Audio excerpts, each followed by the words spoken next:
जय हिंद दोस्तों, नमस्कार साथियों। कैसे हैं आप लोग? उम्मीद करता हूं अच्छी होंगी, बिल्कुल शानदार ज़बरदस्त होंगे। आज आप लोग का बायोलॉजी का बहुत ही वेरी इंपॉर्टेंट लेसन्स लाया हूं आप लोग के लिए। कोशिका यानी सेल। हर एक प्रयोगिक परीक्षा जो भी हो, या फिर आरआरबी, एनटीपीसी हो, रेलवे हो, या फिर डिफेंस सर्विस में जैसे आर्मी हो, नेवी हो, हर एक फिर एसएसजी हो, हर तरीक़ा के जो एग्ज़ाम होता है जिसमें साइंस से क्वेश्चन पूछा जाता है, उसमें कोशिका से रिलेटेड हर एक एग्ज़ाम में क्वेश्चन आता है। ठीक है, आज आप लोगों का कोशिका से रिलेटेड ऑल ओवर 100% आप लोगों का बिल्कुल कंप्लीट करवा दूंगा। ठीक है, तो बिल्कुल ये वीडियो को लास्ट देखना, और लास्ट में आप लोग का कोशिका से रिलेटेड प्रीवियस ईयर में जो क्वेश्चन पूछा गया है, कैसा क्वेश्चन पूछा जाता है, वो भी मैं आप लोगों को बढ़ाऊँगा। तो बिल्कुल वीडियो को आप लोग लास्ट तक देखना। ठीक है, तो चलिए वीडियो को शुरू करता हूँ। फर्स्ट में है कोशिका यानी सेल। हम लोग कोशिका किसको कहते हैं? जीवधारियों की आधारभूत संरचनात्मक एवं कार्यात्मक इकाई को कोशिका कहते हैं, यानी सेल कहते हैं। संसार के सभी जीव छोटी छोटी कोशिकाओं से मिलकर बने होते हैं। जैसे हम लोग हो गए, जीव जंतु हो गया, पेड़ पौधा हो गया, ये सारी चीज़ एक कोशिका से मिलकर बना होता है। ठीक है, जिस भी बस हम लोग शॉर्ट तरीका में ये जान लेंगे कि जो भी चीज़ में जान है, जो भी चीज़ में जान है, या फिर जंतु हो या फिर पेड़ पौधा हो, ये समझ गए, उसको वो चीज़ किससे बना होता है? कोशिका से मिलकर बना होता है। ठीक है, कोशिका के अध्ययन को हम लोग साइटोलॉजी कहते हैं। ठीक है, सर्वप्रथम कोशिका की खोज 1665 ईस्वी में रॉबर्ट हुक ने, किंतु उन्होंने मृत कोशिका का खोज किया था। रॉबर्ट हुक ने 1665 ईस्वी में कौन सा कोशिका खोज किया था? मृत कोशिका का खोज किया था। इन्हें फादर ऑफ साइटोलॉजी कहा जाता है। ठीक है, बिल्कुल इसको रट लेना, याद कर लेना, समझ गए। इसके बाद हम लोग पढ़ते हैं सर्वप्रथम जीवित कोशिका की खोज 1674 ईस्वी में एंटोनियो वॉन ल्यूवेनहॉक ने किया था। ठीक है, मृत कोशिका की खोज रॉबर्ट हुक ने किया था 1665 ईस्वी में, और जीवित कोशिका की खोज 1674 ईस्वी में ल्यूवेनहॉक ने किया था। ठीक है, इसके बाद हम लोग पढ़ते हैं कोशिका का सिद्धांत। ठीक है, जर्मनी के वनस्पति विज्ञान एम.जे. स्लाइडेन ने और जर्मनी की जंतु वैज्ञानिक थियोडोर स्वान ने कोशिका सिद्धांत की प्रमुख बातें बताया। ठीक है, अब ये कौन कौन सी बातें बताया वो हम लोग पढ़ेंगे। ठीक है, प्रत्येक जीव की उत्पत्ति एक कोशिका से होती है। जो भी जीव हो, या फिर पेड़ पौधा हो, या फिर हम लोग मानव हो, या फिर जीव जंतु हो, वो सारी चीज़ें का उत्पत्ति किससे होता है? एक कोशिका से होता है। ठीक है, इसके बाद पॉइंट नंबर सेकेंड, प्रत्येक जीव का शरीर एक या बहुत सी कोशिका का बना होता है। समझ गए, एक या बहुत कोशिका से बना होता है। ये बिल्कुल समझने वाला क्वेश्चन है। ठीक है, जैसे बहुत कोशिका से, जैसे हम लोग हो गए, जीव जंतु पेड़ पौधा हो गया, ये क्या है? बहुत सारे कोशिका से मिलकर बने होते हैं। लेकिन जो एक कोशिका से मिला होता है, जो कौन सा है? अमीबा हो गया, केचुआ हो गया, ये सब वगैरह क्या है? एक कोशिका से मिलकर बना होता है। ठीक है, इसके बाद थर्ड पॉइंट हम लोग पढ़ेंगे, प्रत्येक कोशिका एक स्वाधीन इकाई है तथा सभी कोशिकाएं मिलकर कार्य करती है, फलस्वरूप एक जीव बनाता है। समझ गए, जितने भी कोशिका है आपस में मिलके एक इकाई बनाता है, और इकाई से मिलके हमारे एक शरीर का निर्माण होता है। समझ गए, एक जीव का निर्माण होता है। ठीक है, इसके बाद हम लोग चौथा नंबर पॉइंट पढ़ेंगे, कोशिका की उत्पत्ति की प्रक्रिया में केंद्रक मुख्य कार्यकर्ता एवं सृष्टिकर्ता के रूप में भाग लेता है। मतलब जो हमारे शरीर में जो कोशिका की उत्पत्ति होती है, उसमें जो न्यूक्लियस यानी केंद्रक होता है, आप लोग आगे आप लोगों को पढ़ाऊंगा केंद्रक, तो आप लोग उसमें समझ जाओगे केंद्रक किसको बोलते हैं, न्यूक्लियस किसको बोलते हैं। समझ गए, ये मुख्य कार्य करता है उसमें, हमारे शरीर की उत्पत्ति में जब कोशिका की उत्पत्ति होती है तब। ठीक है, इसके बाद हम लोग पढ़ते हैं कोशिका में हम लोग को काफ़ी सारे एग्जाम में ये क्वेश्चन पूछा गया है। जैसे कि सबसे बड़ी कोशिका, सबसे छोटी कोशिका, समझ गए, मानव शरीर का सबसे बड़ी कोशिका, सबसे छोटी कोशिका, सबसे लंबी कोशिका, तो इसको हम लोग भी पढ़ेंगे। और इसमें आपको बहुत सारे बंदा जो है इसमें कन्फ्यूजन खाता है, तो वो कन्फ्यूजन मैं आप लोग को आज दूर कर दूँगा। ठीक है, सबसे पहले हम लोग पढ़ेंगे सबसे छोटी कोशिका किसको बोलते हैं? माइकोप्लाज्मा। माइकोप्लाज्मा को हम लोग सबसे छोटी कोशिका बोलते हैं। ठीक है, सबसे बड़ी कोशिका किसको बोलते हैं? शुतुरमुर्ग का जो अंडा होता है उसको हम लोग क्या बोलते हैं? सबसे बड़ी कोशिका। ठीक है, अब इसमें क्या है कि बहुत सारे बंदा जो है कि जब एग्जाम में क्वेश्चन ऐसा आता है कि जैसे पूछ दिया कि सबसे छोटी कोशिका क्या है, तो बहुत सारे बंदा क्या है कि शुक्राणु मार के आ जाता है, स्पर्म। वो स्पर्म जो है मानव शरीर की सबसे छोटी कोशिका है, ये आपको ध्यान देना है। जैसे पूछेगा कि मानव शरीर की सबसे बड़ी कोशिका कौन सी है, तो अंडाणु, और मानव शरीर की सबसे छोटी कोशिका कौन सी है, तो शुक्राणु। मानव शरीर की सबसे छोटी कोशिका शुक्राणु जो है हमारे मेल में पाया जाता है, और मानव शरीर की सबसे बड़ी कोशिका अंडाणु है जो फीमेल में पाया जाता है, ठीक है। और इसके बाद अगर क्वेश्चन पूछता है कि मानव शरीर की सबसे लंबी कोशिका, सबसे छोटी और सबसे बड़ी हम लोग पढ़ लिए। अगर सबसे लंबी कोशिका पूछता है तो क्या बताएंगे, तंत्रिका तंत्र यानी न्यूरॉन, ठीक है। आप लोग समझ गए यहाँ तक, बिल्कुल ये कॉन्सेप्ट को समझना। अगर ओनली कोशिका पूछेगा कि सबसे छोटी कोशिका तो माइकोप्लाज्मा, सबसे बड़ी कोशिका तो शुतुरमुर्ग का अंडा में, ठीक है। अगर इसी में अगर मानव लगा दिया तो सबसे छोटी में शुक्राणु हो जाएगा जो मेल में पाया जाता है, और सबसे बड़ी लगा दिया तो अंडाणु जो फीमेल में पाया जाता है, ठीक है। बिल्कुल इसको रट लेना, याद कर लेना, वेरी वेरी इंपॉर्टेंट क्वेश्चन है, ठीक है। इसके बाद हम लोग जानते हैं जो जंतु कोशिका जो होता है ना, वो क्या होता है कि उसका जो आकार है वो गोलाकार होता है, ठीक है। और जो पादप कोशिका होता है उसका आकार कैसा होता है, चरकोल होता है यानी चरखूट होता है, ठीक है। इतना चीज़ समझ लेना। अब हम लोग जानेंगे ये जो कोशिका होता है, कोशिका के अंदर में कौन कौन से पार्ट्स पाया जाता है, ठीक है। जैसे अभी आप लोगों को आपको केंद्रक पढ़ा रहा था, न्यूक्लियस, ये क्या है अभी आपको समझाऊंगा, ठीक है। जैसे कि आप लोग अभी देख सकते हो कि इसमें ये जो आपको दिखाई दे रहा है ये क्या है, केंद्रक है, समझ गए। ये क्या है, केंद्रक है, जिसको हम लोग न्यूक्लियस बोलते हैं। इसको हम लोग कोशिका का ब्रेन बोलते हैं, ब्रेन ऑफ सेल भी बोलते हैं इसको, ठीक है। इस चीज़ को बिल्कुल आप लोग रट लेना, याद कर लेना, समझ गए। इसके बाद हम लोग पढ़ेंगे क्या है, कोशिका झिल्ली। कोशिका झिल्ली हम लोग किसको बोलते हैं, इसको, ये जो ब्लैक वाला है, आप लोग ये सर्कल का साइड में बाहर में आप लोग ब्लैक ब्लैक देख रहे होगे, इसको क्या बोलते हैं, कोशिका झिल्ली, ठीक है। इसके बाद हम लोग पढ़ेंगे क्या, अंतःप्रदवी जलिका, जो एक द्रव जली पदार्थ के जैसा होता है, वो कौन सा है, ये है जो हमारे ये कोशिका के अंदर पाया जाता है, ठीक है। इसके बाद हम लोग पढ़ेंगे राइबोसोम। राइबोसोम जो छोटी छोटी कण जैसा होता है उसको बोलते हैं, कौन सा, क्या बोलते हैं, राइबोसोम। और वही छोटी छोटी कण को हम लोग क्या बोलते हैं, प्रोटीन। वो क्या करता है, प्रोटीन का निर्माण करता है, ठीक है। हम लोग राइबोसोम को क्या बोलते हैं, प्रोटीन का फैक्ट्री भी बोलते हैं, समझ गए। इसके बाद हम लोग पढ़ेंगे लाइसोसोम। लाइसोसोम को हम लोग आत्महत्या की थैली भी बोलते हैं। लाइसोसोम का कार्य क्या है आप लोगों को बताऊंगा, ठीक है, आगे, ठीक है। इसके अंदर और क्या होता है, इसके अंदर होता है माइटोकॉन्ड्रिया, इसको माइटोकॉन्ड्रिया बोलते हैं। ये हो गया गोल्जी काय हो गया, ठीक है। ये हो गया सेंट्रोसोम, जिसको तरक्काय बोलते हैं, ठीक है। उसके बाद कोशिका द्रव जो है, कोशिका द्रव कौन सा है, ये जो ये पूरे इसके अंदर में जो भरा हुआ है पीला पीला, ये जो क्या है, कोशिका द्रव है, ठीक है। इसको बिल्कुल समझना, ध्यानपूर्वक समझना जो भी चीज़ आप लोगों को बताया। इसके बाद आप लोग का आगे पूरा टॉपिक वाइज आप लोगों को समझाऊंगा, ठीक है। इसके बाद आगे हम लोग पढ़ते हैं कोशिका। कोशिका जो हम लोग का है दो प्रकार का होता है, एक होता है पादप कोशिका, एक होता है जंतु कोशिका, ठीक है। आप लोगों को पहले ही बताया था, अभी जो जंतु कोशिका का फिगर दिखाया था, जंतु कोशिका जो होता है, जंतु कोशिका, इसका जो फिगर होता है वो कैसा होता है, गोलाकार होता है यानी सर्कल जैसा होता है। और पादप कोशिका का जो शेप होता है वो कैसा होता है, चारकोल होता है यानी चरखूट होता है, ठीक है। इसमें जैसे कि अभी ये कोशिका है, इसमें हम लोग आगे पढ़ेंगे क्या, कोशिका झिल्ली और कोशिका भित्ति पढ़ेंगे, ठीक है। तो आगे आपको समझ में आएगा कि कोशिका झिल्ली किसको बोलते हैं और कोशिका भित्ति किसको बोलते हैं, समझ गए। कोशिका झिल्ली हम लोग किसको बोलते हैं, ये जो हमारा ये जो है ये कोशिका झिल्ली है, ठीक है।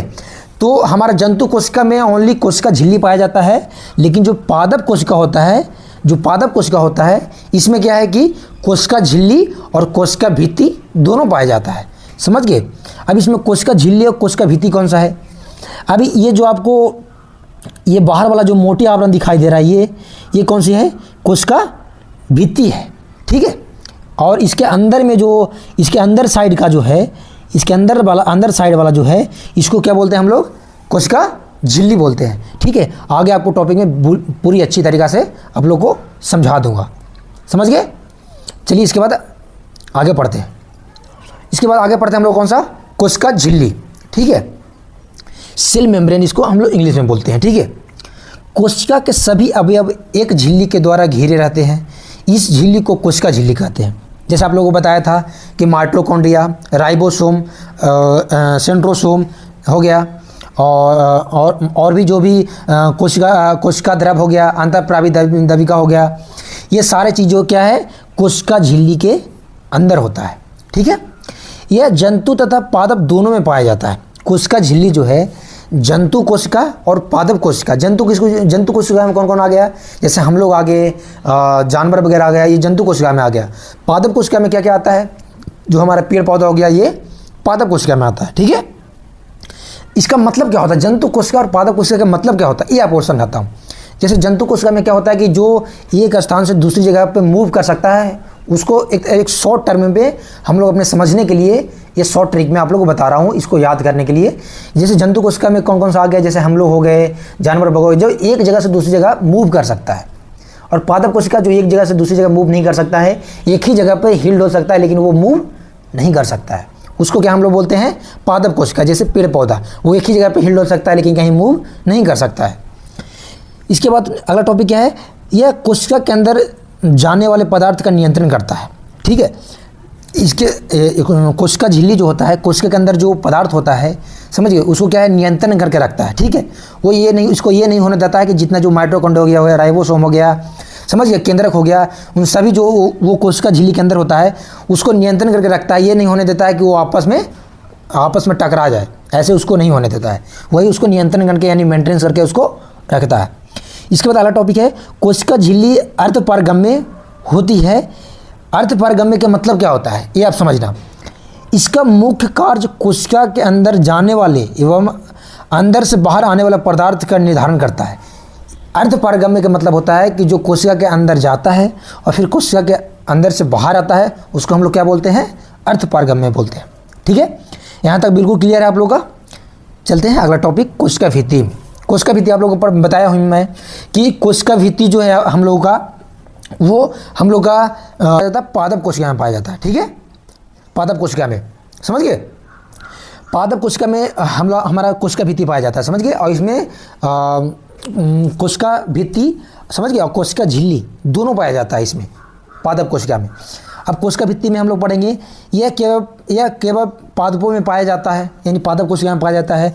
यह सेल्यूलोज प्रोटीन का बना होता है, समझ गए। इसका भित्ति किसका बना होता है, सेल्यूलोज प्रोटीन का बना होता है। ठीक है, इसके बाद पढ़ते हैं, कोशिका को निश्चित आकार एवं आकृति बनाए रखने में सहायता करता है।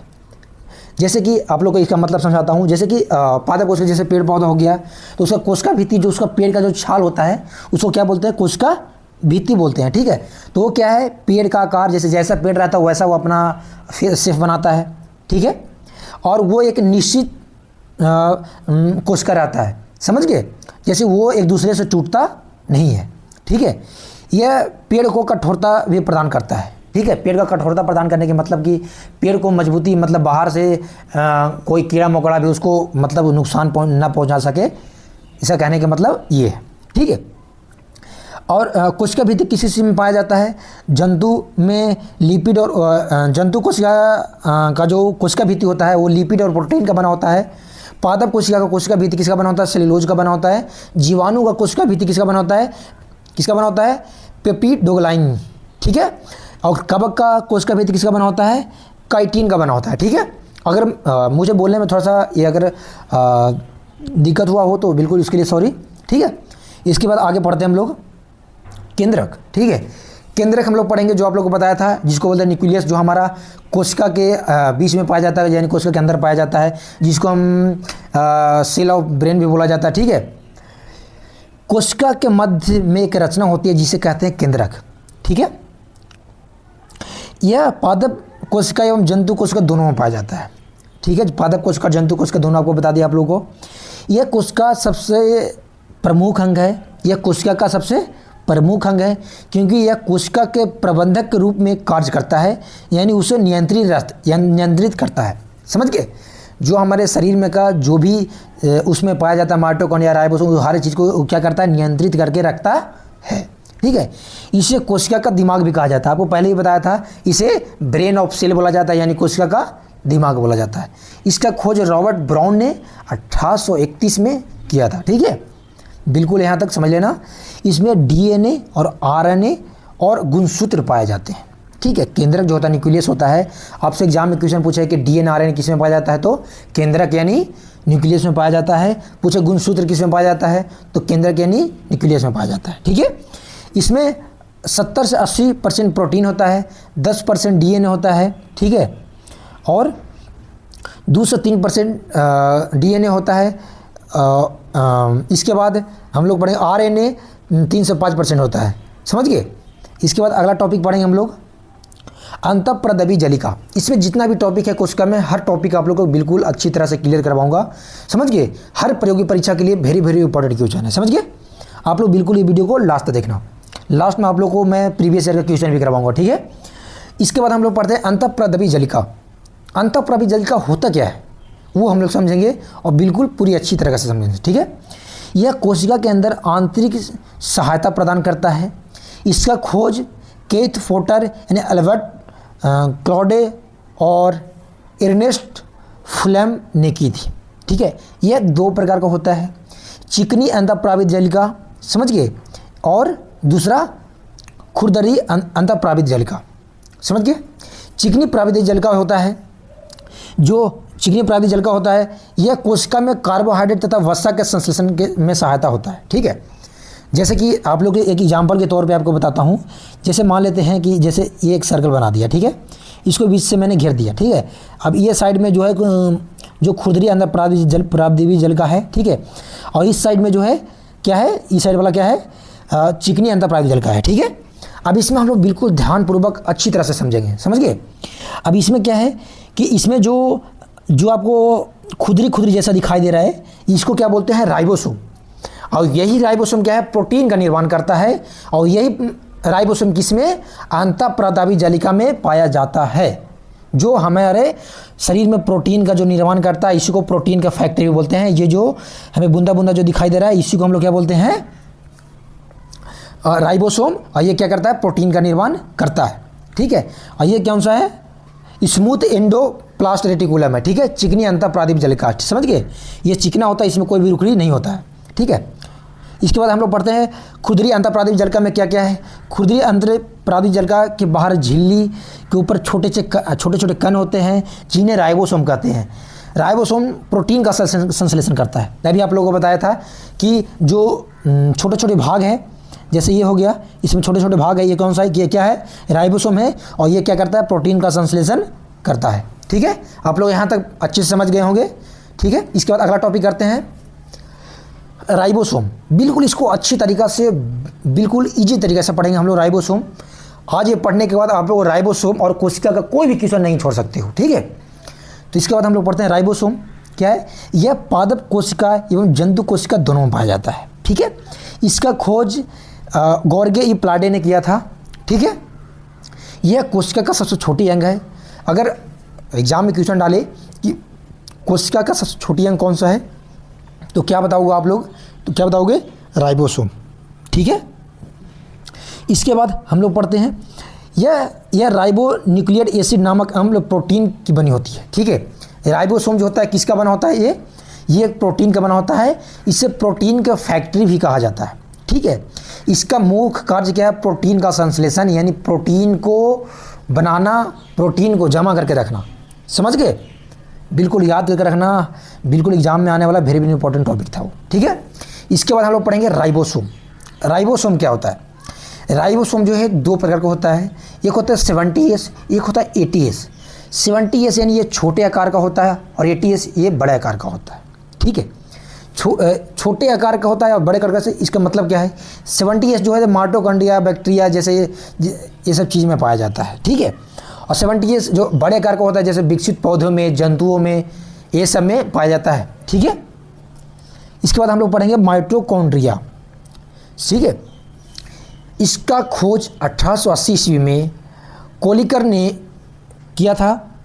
इसमें हम लोग पढ़ते हैं क्या, कीटों के रेखित पेशियों में जो माइटोकॉन्ड्रिया पाया जाता है उसके बारे में हम लोग अध्ययन करेंगे। ठीक है।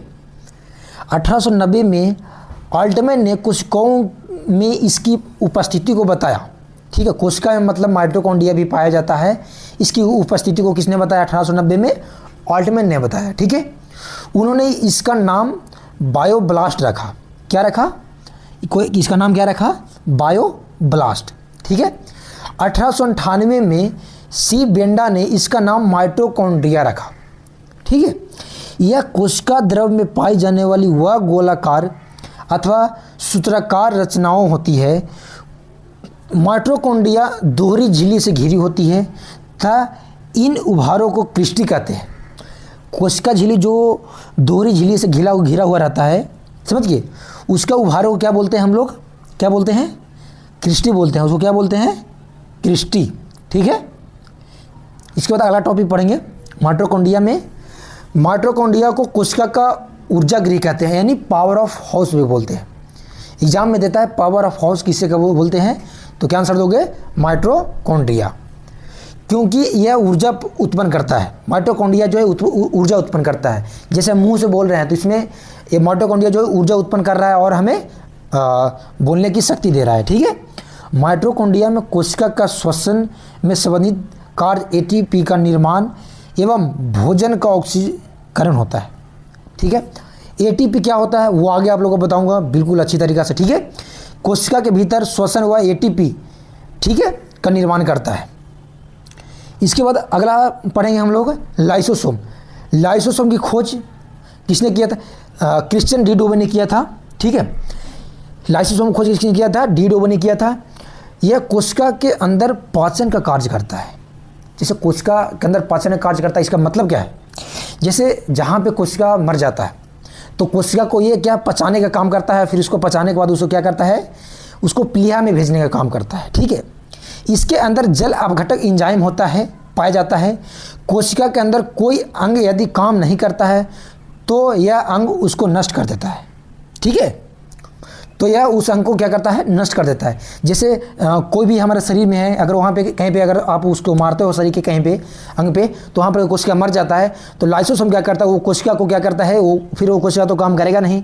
ठीक है, तो वो कोशिका क्या करता है, गलाने का काम करता है, पचाने का काम करता है। ठीक है, और पचाने के बाद उसको क्या करता है, वो प्लीहा में भेज देता है। ठीक है, जब पूरी कोशिका कार्य नहीं करता तो यह फट जाता है, जिससे पूरी कोशिका नष्ट हो जाती है, इसीलिए इसे आत्महत्या की थैली भी कहते हैं। जैसे क्या होता है, एक आप लोग को समझाने के तौर पे बताता हूँ। जैसे कि आप लोग कहीं लड़ाई में गए, कहीं किसी से लड़ाई हो गया, आपको वो बंदा बहुत ज़्यादा मात्रा में आपको पिटाई किया हो, मतलब आपको इतना पीटा होगा आपका शरीर मतलब काला पड़ गया हो जहाँ तहाँ। ठीक है, तो काला पड़ा हो शरीर जहाँ पे कोशिका ज़्यादा मात्रा में मर गया है, तो वहाँ पे क्या है, उसको जल की मात्रा मतलब जल अपघटक एंजाइम जो होता है उसमें, सॉरी अगर मुझे बोलने में थोड़ा मिस्टेक हो रहा है तो उसके लिए सॉरी। ठीक है, अगर जल अपघटक जो एंजाइम होता है उसमें क्या है कि अगर उसको छिड़काव में क्या है कि वो थोड़ी बहुत कोशिका को मार सकता है, लेकिन अगर वो खुद फट जाए तो वहाँ पर जितना अगर ज़्यादा मात्रा में कोशिका मारा हो तो उसको एक बार में वो पचाने का काम करेगा। ठीक है, इसीलिए वो क्या करता है, सुसाइड वेव भी उसको बोलते हैं, यानी उसको आत्महत्या की थैली भी बोलते हैं। ठीक है, इसके बाद हम लोग पढ़ेंगे गोल्जी काय। गोल्जी काय, इसको बिल्कुल आपको अच्छी तरीके से समझाऊंगा। गोल्जी काय क्या है, बहुत सारे बंदे इसमें कन्फ्यूजन खाता है, लेकिन आपको कन्फ्यूजन नहीं होने दूंगा। ठीक है, इसकी खोज 1898 में कैमिलो गोल्जी ने किया था। ठीक है, यह पादपों का परिवहन करता है, अर्थात यातायात में सहायता, इसे यातायात प्रबंधक कहते हैं। मतलब इसका मतलब क्या है, ये तो एक किताबी भाषा में जैसे दिया हुआ है, इसे यातायात के प्रबंधक बोलते हैं। इसका मतलब क्या है, जैसे कि मान लीजिए जैसे मैं अभी आपको पढ़ा रहा हूँ, ठीक है, तो पढ़ाते समय क्या है कि अभी मुझे क्या है, ऊर्जा की ज़रूरत पड़ रहा है, तो अभी पढ़ाते समय मेरा हाथ और पैर का काम तो हो नहीं रहा है, मेरा बस ओनली मुंह का काम हो रहा है। तो ये गोल्जी काय क्या करता है कि हमारे शरीर में जो पैर, हाथ, बॉडी, जितने भी शरीर में ऊर्जा है, वो ऊर्जा को क्या करता है, बराबर मात्रा में खींच के हमारे मुंह तक पहुंचाता है, यानी जो पार्ट्स का काम हो रहा है वो पार्ट्स तक पहुंचाता है और सारे शरीर के ऊर्जा को मेंटेन रखता है। समझ गए, अगर गोल्जी काय नहीं होता तो मुंह में जितना ऊर्जा है, मैं आपको आधा घंटा पढ़ाता, आधा घंटा का ऊर्जा होता, उसके बाद मैं चुप हो जाता। इसके बाद मतलब क्या है, गोल्जी काय होने के कारण मुझे पैर से, हाथ से, बॉडी से ऊर्जा को खींच के मेरे जो पार्ट्स, जो मुंह तक, जो मुंह में जो ऊर्जा का काम हो रहा है वहाँ तक पहुँचा रहा है। ठीक है, जैसे मैं मुंह से बोल रहा हूँ ना, तो मेरा पैर, हाथ, बॉडी, हर जगह का ऊर्जा का कमी हो रहा है। जैसे एक एग्जांपल देता हूँ, जैसे आप कभी रनिंग करते होगे तो रनिंग करते में समय आपको पैर का ज़्यादा काम होता है, समझ गए, और बाकी शरीर का तो कुछ काम होता नहीं। लेकिन क्या है कि आप देखो कि जब दौड़ के आप रुके हुए तो पैर, हाथ, पूरा शरीर आप लोग का बिल्कुल थक जाता है। क्यों? क्योंकि ये गोल्जी क्या कहता है कि पूरे शरीर का जो एनर्जी है आपको पैर तक खींच के देता है, इसलिए पैर आपको भागता है आपका, ठीक है। तो पूरे शरीर का एनर्जी आपको खींच के पैर तक देगा, पैर आपको एनर्जी लॉस करेगा तो पूरे शरीर आपका थकेगा, समझ गए। तो बिल्कुल आप लोग गोल्जी काय, आप लोग गोल्जी बॉडी बिल्कुल अच्छी तरह से समझ गए होंगे। इसके बाद अगला टॉपिक करते हैं तरक काय, सेंट्रोसोम। सेंट्रोसोम भी हम लोग बहुत अच्छी तरीके से समझेंगे, इसका मतलब क्या है, ये क्या काम करता है। ये केवल जंतु कोशिका में पाया जाता है। जंतु कोशिका यानी हम लोग हो गए, जानवर हो गया, उसमें पाया जाता है। यह बेलन जैसी रचना है, यानी इसका बेलन जैसी रचना है। यह केंद्रक के पास मौजूद होती है। यह कोशिका विभाजन में सहायक होता है, ठीक है। ये सेंट्रोसोम को क्या करता है कि हमारे शरीर में जो कोशिका है उसको विभाजन में सहायता करता है। जैसे कहीं पे कोशिका मर जाता है तो क्या करता है, एक कोशिका टूट के दूसरे कोशिका का निर्माण करता है, दूसरा कोशिका टूट के चौथा कोशिका का निर्माण करता है। तो ऐसे 2 से 4, 4 से 6, 6 से 12 ऐसे निर्माण करता है, और जहाँ पे कोशिका मारा वो कोशिका को पूरा करता है। तो उसी को कोशिका को विभाजन होने में ये क्या, सेंट्रोसोम सहायता करता है, ठीक है। इसके बाद हम लोग अगला टॉपिक पढ़ेंगे रसधानी, वॉकुलस। ये क्या है पूरी अच्छी तरह से पढ़ेंगे, ठीक है। यह निर्जीव रचना है, इसमें तरल पदार्थ भरा होता है, ठीक है, जो एक झिल्ली से घिरा हुआ होता है, समझ गए। रसधानी में एक प्रकार का द्रव पाया जाता है जिसे कोशिका का रस बोलते हैं। अगर एग्जाम में आपको दे दे कि कोशिका का रस किसको बोलते हैं तो रसधानी को बोलते हैं, ठीक है। कोशिका रस जैसे कि जल, खनिज लवण, कार्बोहाइड्रेट इत्यादि पाया जाता है, समझ गए। रसधानी जंतुओं में छोटी होती है तथा पादपों में बड़ी होती है। जैसे जंतु, जैसे हम लोग हुए, जानवर हो गए, इसमें क्या है कि रसधानी छोटी होती है और पादपों में क्या है कि बड़ा होता है, ठीक है। समझ गए आप लोग इतना तक। इसके बाद अगला आप लोग पढ़ाते हैं लवक, प्लास्टिड। ये आप लोगों का बिल्कुल अच्छी तरीके से हम समझाऊंगा। बिल्कुल आप लोग का जो लवक है, जो हरित लवक है, अवर्णित लवक है, वर्णित लवक है, आज के बाद आप लोग को भूलोगे नहीं, मैं 100% चैलेंज के साथ में कहता हूँ, समझ गए। क्योंकि मेरे टीचिंग पे विश्वास है कि मैं जो आप लोग को पढ़ा रहा हूँ बिल्कुल अच्छी तरह से पढ़ा रहा हूँ। और आप लोग का जो सिलेबस है, आज का ये जो वीडियो बंदा देख लेगा, जो लड़का देख लेगा, जो छात्र एवं छात्राएं देखेगा, उनका कोशिका बिल्कुल पूरी तरह से खत्म हो जाएगा, ठीक है। लवक यह केवल पादप कोशिका में पाया जाता है और यह 3 प्रकार का होता है, ठीक है। ये किस में पाया जाता है, पादप कोशिका यानी पेड़ पौधा में, ठीक है। इसके बाद इसमें कौन कौन सा होता है, हरित लवक, अवर्णित लवक, वर्णित लवक, समझ गए। क्लोरोप्लास्ट, ल्यूकोप्लास्ट, क्रोमोप्लास्ट, समझ गए। इसके बाद हम लोग पढ़ते हैं फर्स्ट टॉपिक हरित लवक। यह भोजन का निर्माण करता है। यह पत्ती तथा तनों में पाया जाता है। इसके अंदर एक हरे रंग का पर्ण हरित पाया जाता है। इसी की सहायता से पौधा प्रकाश संश्लेषण यानी अपना भोजन बनाता है। हरित लवक को पादप कोशिका की रसोई कहा जाता है, समझ गए। समझ गए इसका मतलब, मैं आपको समझाता हूँ। जैसे पेड़ पौधा हो गया, पेड़ पौधा में प्रकाश संश्लेषण होता है। प्रकाश संश्लेषण का मतलब क्या है, यानी पेड़ पौधा को खाना बनाना। पेड़ पौधा खाना बनाता कैसे है, पेड़ पौधा खाना अपने पत्तियों को द्वारा बनाता है, समझ गए। तो पेड़ पौधा जो अपना खाना बनाता है, तो हरित लवक क्या है, उसको प्रकाश संश्लेषण में इसको सहायता करता है, ठीक है, समझ गए। हरित लवक किसको बोलते हैं, यह पत्तियों में पाया जाता है, तना में पाया जाता है, यह पर्ण हरित होता है, ये क्या है, प्रकाश संश्लेषण में सहायता होता है, ठीक है। और इसको क्या है, पादप कोशिका का रसोई बोला जाता है। जैसे हम लोग घर में बोलते हैं, खाना बनाने वाले रूम को रसोई घर बोलते हैं, उसी इसको हमारे हरित लवक को क्या बोलते हैं, रसोई घर बोलते हैं, ठीक है, या फिर रसोई पादप बोलते हैं, ठीक है, समझ गए। इसके बाद हम लोग पढ़ते हैं अवर्णित लवक। यह रंगहीन लवक होता है। यह पौधे को उन भागों में पाया जाता है जहाँ सूर्य का प्रकाश नहीं पहुँच सकता है। सूर्य का प्रकाश कहाँ नहीं पहुँच सकता है भाई, जड़ में, भूमिगत तना में। जैसे जो पौधा जो भूमि के अंदर होता है ये, और जो पौधा का जड़ अंदर होता है, जहाँ तक सूर्य का प्रकाश नहीं पहुँचता है, उससे अवर्णित लवक कहते हैं। यह भोजन पदार्थ का संग्रह करने का वाला लवक है। जैसे क्या ये पेड़ पौधा का भोजन का जो है क्या संग्रह करके रखता है। जड़ जो है पेड़ पौधा का जो भोजन है, जैसे सूखा पड़ गया तो उसके लिए क्या भोजन क्या है, ये संग्रह करके रखता है, ठीक है। वर्णित लवक, यह रंगीन लवक होते हैं। यह लवक रंग प्रदान करता है, जैसे पुष्प, बीज आदि, ये जैसे है। जैसे अब इसमें एग्जाम्पल बताता हूँ, जैसे टमाटर का रंग जो लाल होता है वो किसके कारण होता है, लाइकोपिन के कारण है। तो ये वर्णित लवक के अंदर आ जाता है, क्योंकि ये जो इसका जो टमाटर का रंग लाल जो होता है वो वर्णिक लवक के कारण ही होता है, ठीक है। गाजर का रंग जो लाल होता है, इसके किसके कारण होता है, कैरोटीन के कारण होता है। चुकंदर का रंग लाल किसके कारण होता है? विटामिन के कारण होता है। अभी आप लोग लगभग पूरी अच्छी तरीके से पढ़ लिए होंगे, बिल्कुल मुझे विश्वास है, ठीक है। इसके बाद आप लोग पढ़ते हैं कोशिका। कोशिका के अंदर सेल के अंदर आप लोग क्या है, यह इसके बाद आप लोग इसमें आप लोग क्या पढ़ते हैं? सिलिया और फ्लेगेला आप लोग को पढ़ाते हैं, समझिए। यह केवल जंतु कोशिका में पाया जाता है, पादप कोशिका में नहीं पाया जाता है। जैसे आप लोगों को एक एग्जाम्पल के तौर पर आप समझाता हूँ कैसे। जैसे कि मान लिया आपका जैसे कि एक पैर है, आप जब भी पढ़ रहे हो तो आप देखो आपका पैर है, पैर में जो आप लोग का जो ऊपर जो बाल आया हुआ है वो कौन सा है? वो सिलिया है, समझ गए। जो पैर में आपका छोटा छोटा जो बाल है वो क्या है?